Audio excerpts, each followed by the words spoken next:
Hello. After finishing iteration number 2 in the previous video, we'll work in this video on iteration number 3. In 2, we displayed a single code. Remember, our goal is to create an app that will display a different code every time the user opens it.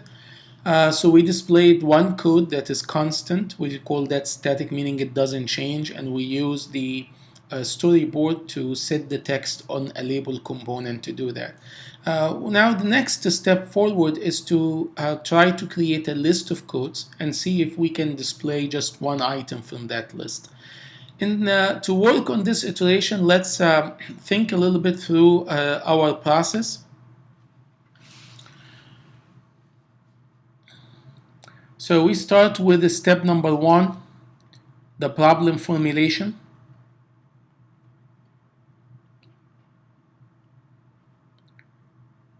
And our problem formulation here, we want to create a list of codes. So we need to gather those codes. What are these codes? So I'm going to use 5 codes, and I gathered 5 of them. I'm just not gonna type them here, but you can go ahead and search and collect together code number 1, number 2, number 3, number 4, number 5.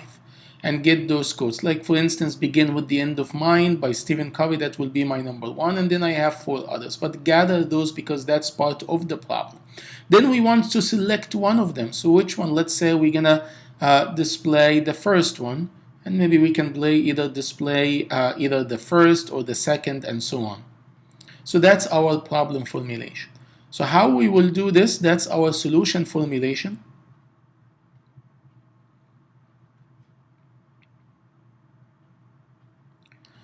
And in the solution formulation, we follow the model, view, controller, design pattern, and I talked about that in an earlier video in the introduction. And we take them step by step. In the model, we discuss the data. So what data needed for the app and how we represent this data.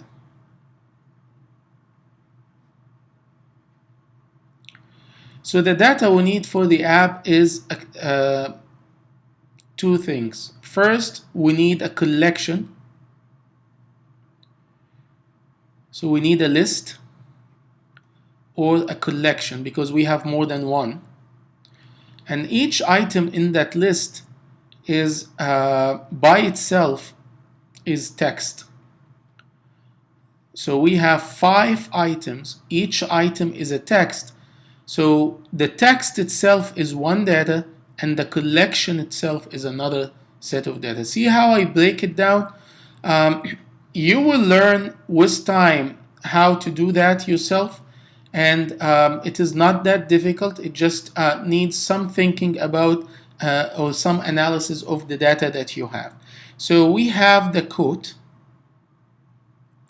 which is text, and it is one item. And we need how we represent a code. Meaning, by representing the code, I want you to think about the computer as an environment, as a universe, like our universe here. And we exist in the universe in the shape of a human being, or if it's an object like a cup or a table, and it has a specific shape and a specific representation. When we take a code like a text that we talk and we want to put it in the computer, we have to think, where are we putting there? We're putting it in memory, and I don't want you to get more details into that, but we save it in memory, and the memory is really the universe of the computer.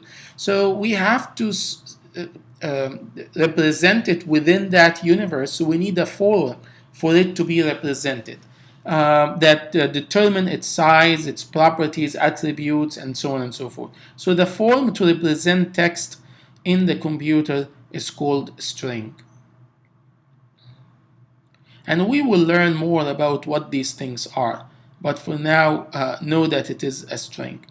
Then we have the collection, which is more than one item. The big difference between the single item and the collection is that you have more than one. And the way to represent that is called array, or NS array. and an array is a collection of a single item. So these are the two library types, and I'm saying it's library types because they are defined in the libraries. You will learn later on that we can make our own if we want to. And we will use these two to represent the model. Where are we going to save that list of items? And we will need to put them in a file, and we will use a file called property list file. So that is our model. So how about the view? We already made the view.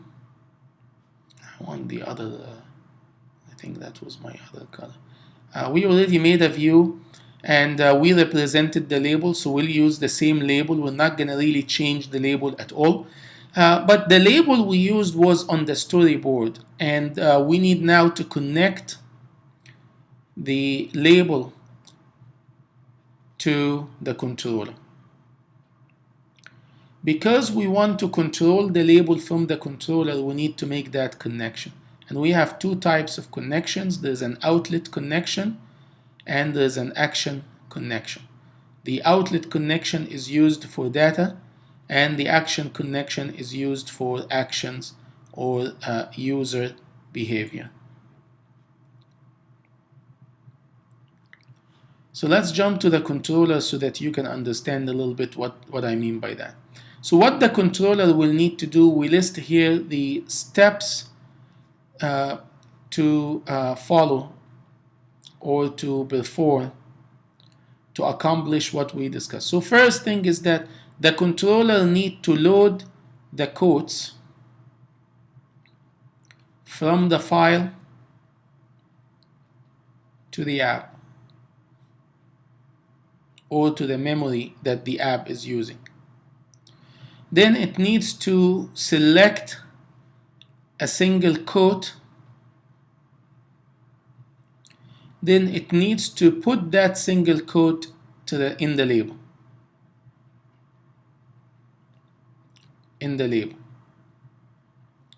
Three easy steps. We're gonna put the codes in a file. So the first thing we need to do in the app controller, and we do that in the controller, because that's intelligence, that's thinking, that's performance. It's not user interface and it's not data, so it comes here under the controller. We'll need to load the codes from the file and put them in the app memory, which will be through that model that we talked about. We said that we have a model here, the collection. So we'll take it from the file, put it in the collection. And then we will have to select from that collection a single code, put it in the string model, then take that string model and put it in the label. The only issue here is that the label is not really part of the controller. The label is part of the view, what you have here. So that's why we need to make that connection. So we need to connect the label from the view to the controller in order to be able to make that. And we'll see how we're going to do this. So that's the solution formulation. So now the last step is the solution implementation.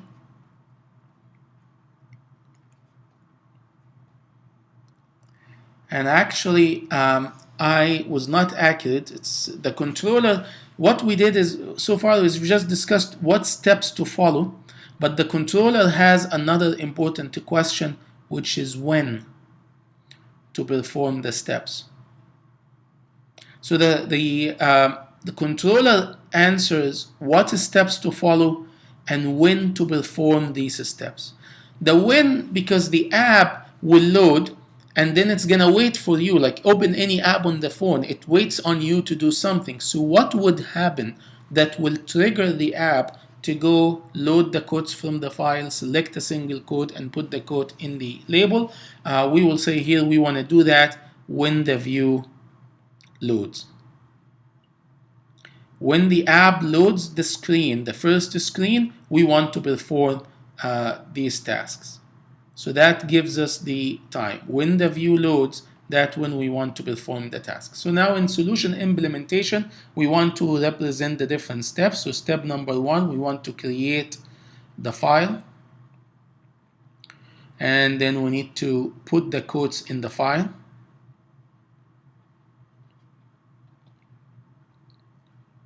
Let's say this is A. Then B, we want to load the quotes, load the file, and not load the file, load the quotes.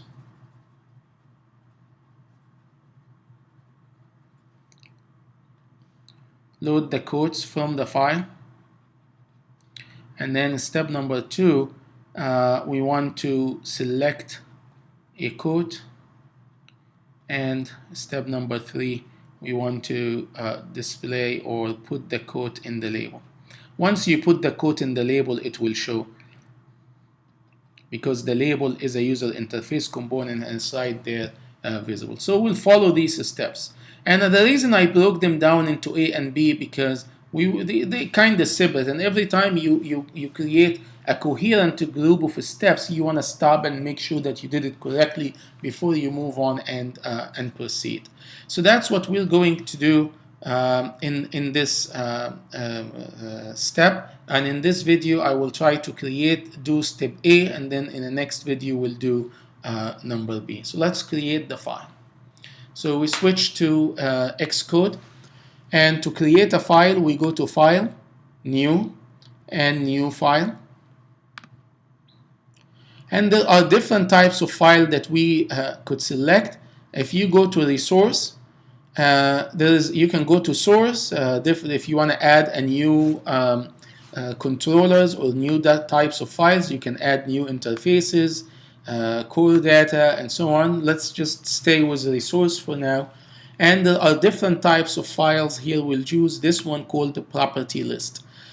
This file gives you the ability to set like an item number or name or key and a certain value, which will set us well for the code. We just want to create a list of codes, don't have really any name for them, so we'll just order them in a list with item 1, item 2, item 3, and so on.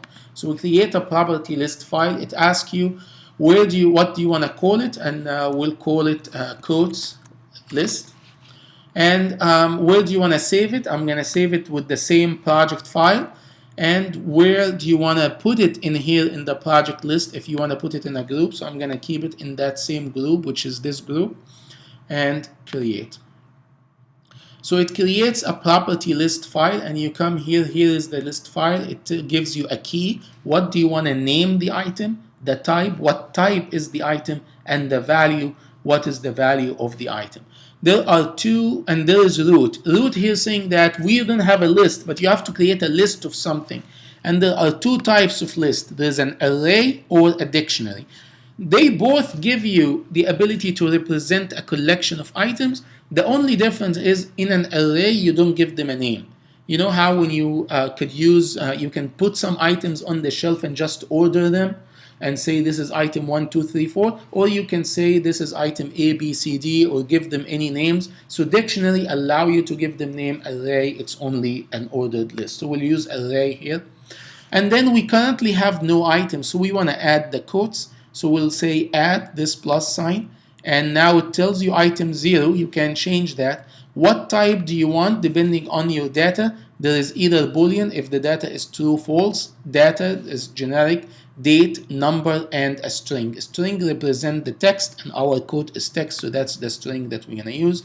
Then you double click on the value and you can enter what you want. So I'll add the first one, begin with the end in mind, and I will include the reference person here, Stephen Copy. Then you can hit enter and you edit that. You can delete it by removing it from here or add another one. So I'll add another one. And the second one that I have is your inner strength is your outer foundation. And this is by Alan Rufus. Then we'll go for another one, energy and persistence. Conquer all things. And that's Benjamin Franklin. And the last one, and these are just quotes I found online and I like them.